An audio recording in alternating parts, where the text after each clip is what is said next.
आप आत्मा के साथ चले।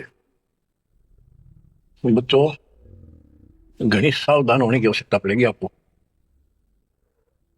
यहाँ सारा काम हमारे को मूर्ख बना के कति झूठा लालच दिखा के करवाया जा रहा है। आज कितना सुख महसूस कर रहे हो आप, परिवार है और खूब ठीक सा रोजगार है, कोई कार को ठीक जुगाड़ भी है, नहीं है तो दो रोटी ठीक मिल रही है, अपना गुजारा करके ठीक टाइम पास कर रहे हैं। कोठी भी ना हो, कार की जरूरत नहीं है उन्हें, रोजगार हो, जीवन बना रहे तो भी चलेगा। लेकिन जीवन ही नहीं रहेगा, फिर शेष क्या चलेगा।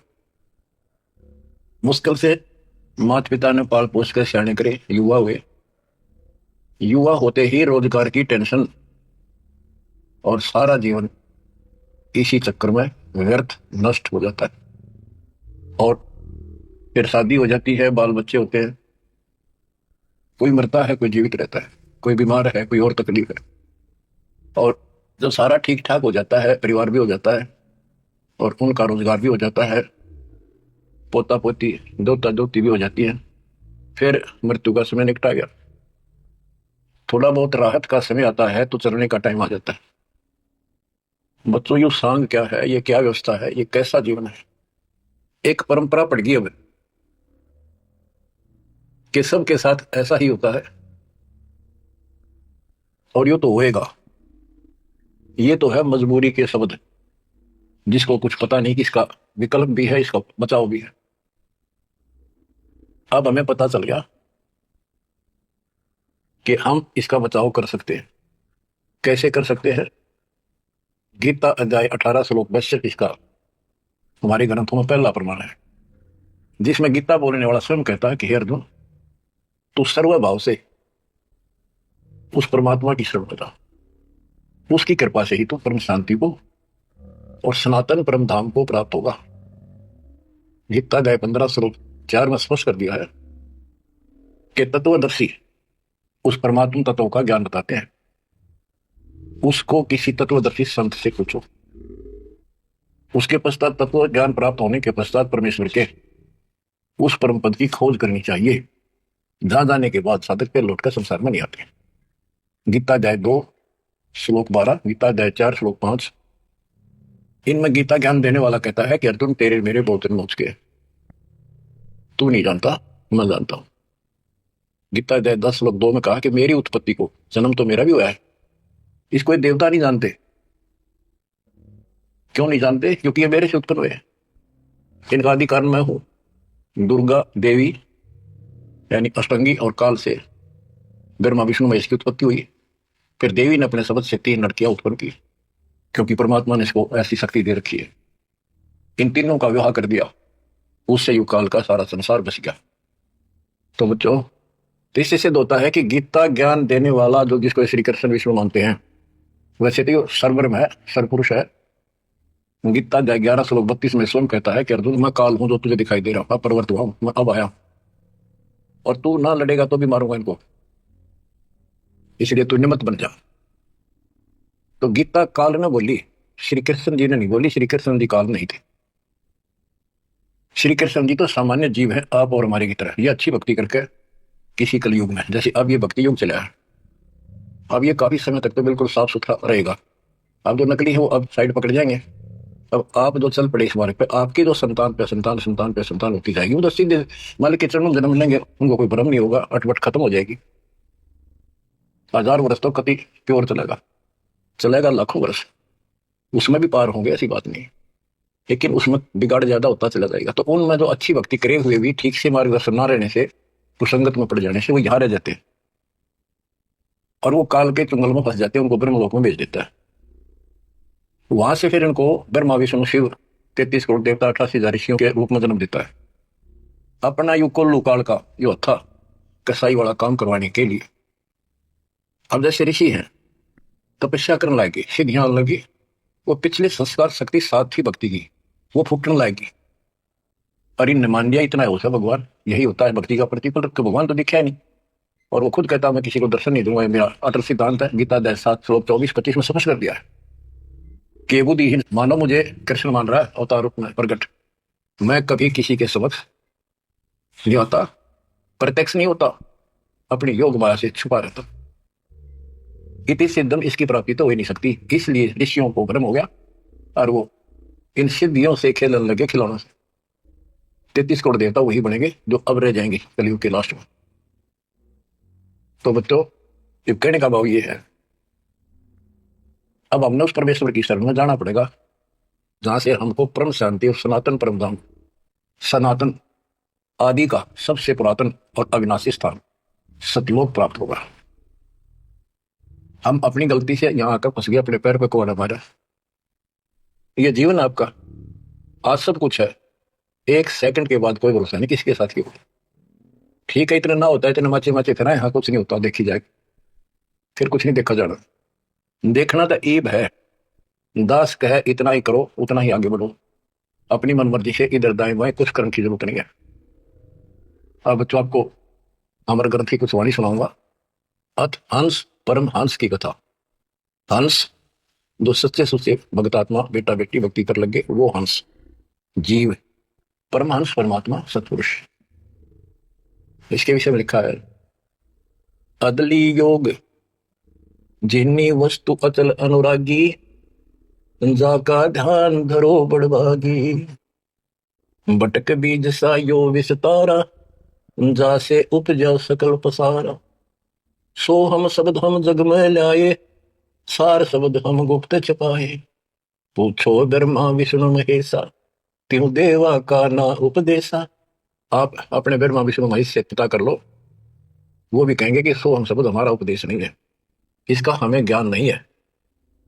ओम सोहम मांड मंडी है, जाके ऊपर सार शब्द गड़ी है।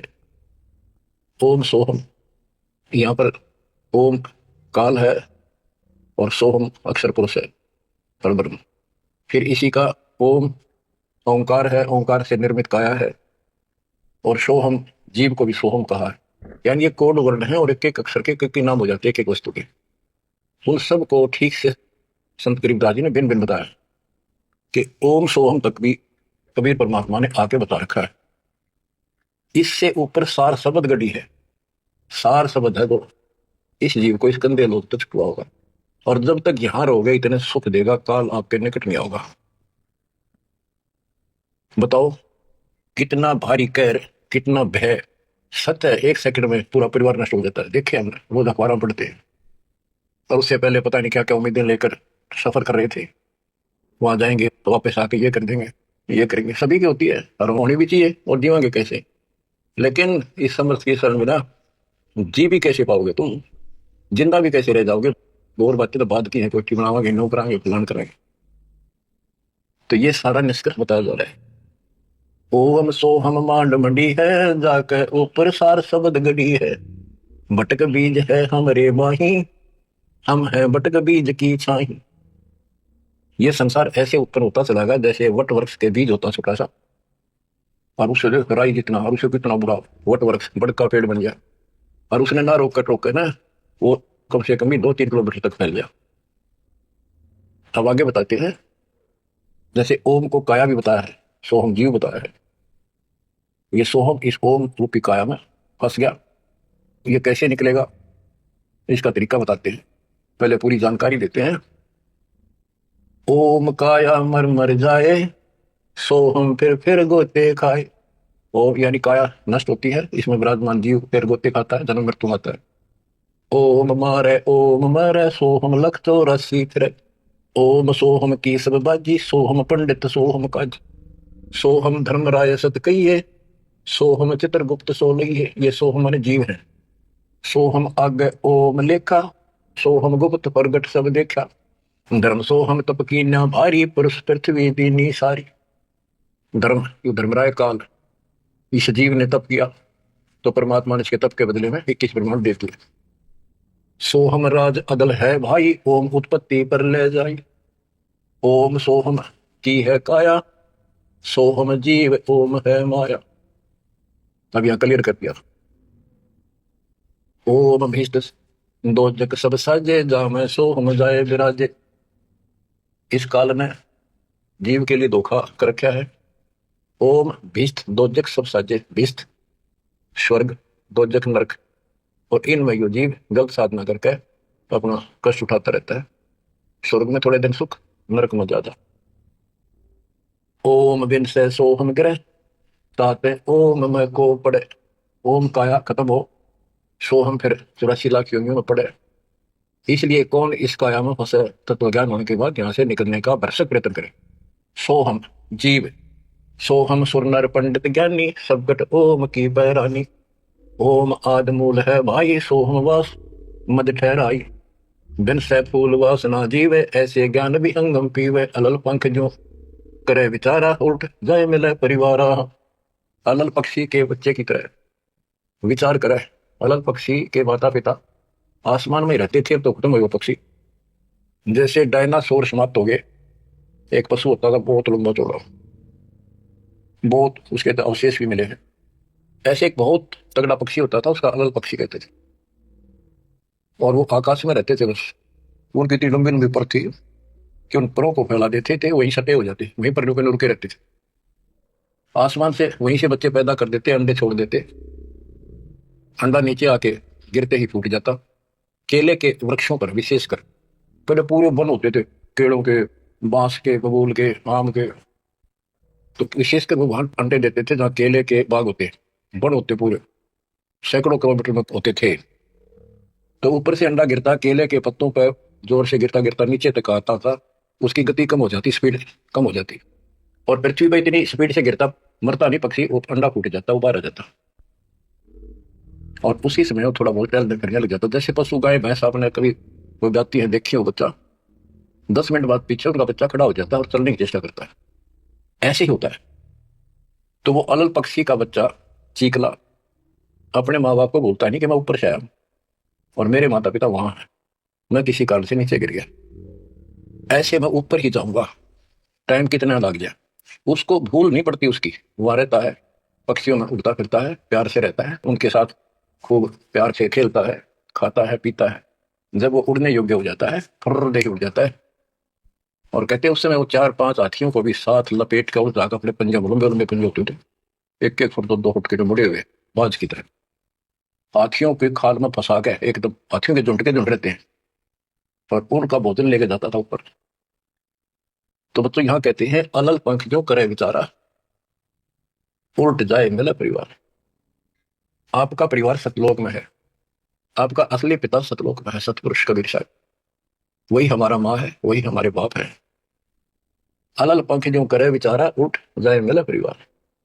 सार शब्द से सोहम क्रिया, यानी सतपुरुष से यो जीव नीचे गिर गया, 7,84,00,000 क्रिया, इसलिए 84 लाख योनियों में धक्के खा रहा है। एक सोहम ओम दर पूजा, सार शब्द का भेद न सूझा। सोहम चतुर्भुजी एक करता, सोहम ओम चोले करता। ये जो चतुर्भुजी भगवान, 4 भुजा के जो भगवान है, ये भी जीव है जिनको तुम करता मानते हो। ओम नाना रूप विचारी, सोहम ओम की है तारी। सोहम अक्षर खंड है भाई, नी अक्षर का भेद न पाई। ये सोहम जो शब्द है ये भी अधूरा है, जब तक नी अक्षर यानी सार नाम नहीं मिलेगा, सारे शब्द नहीं मिलेगा। सोहम मत ध्रुव पर लगा। ओम सो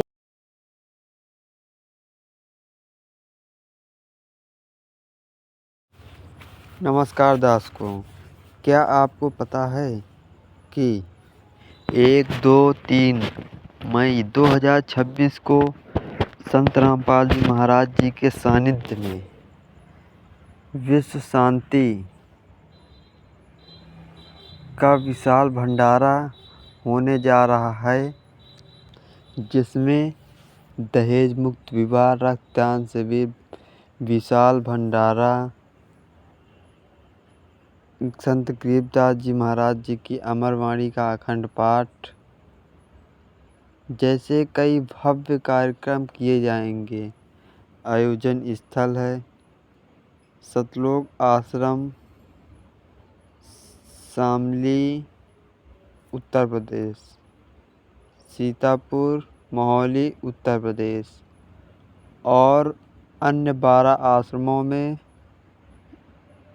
ये प्रोग्राम होंगे, जिसमें आप सभी सहपरिवार सादर आमंत्रित हैं। आप ज़रूर आएं और आप कौन कौन से आश्रम जाना चाहते हैं कमेंट बॉक्स में ज़रूर बताएं।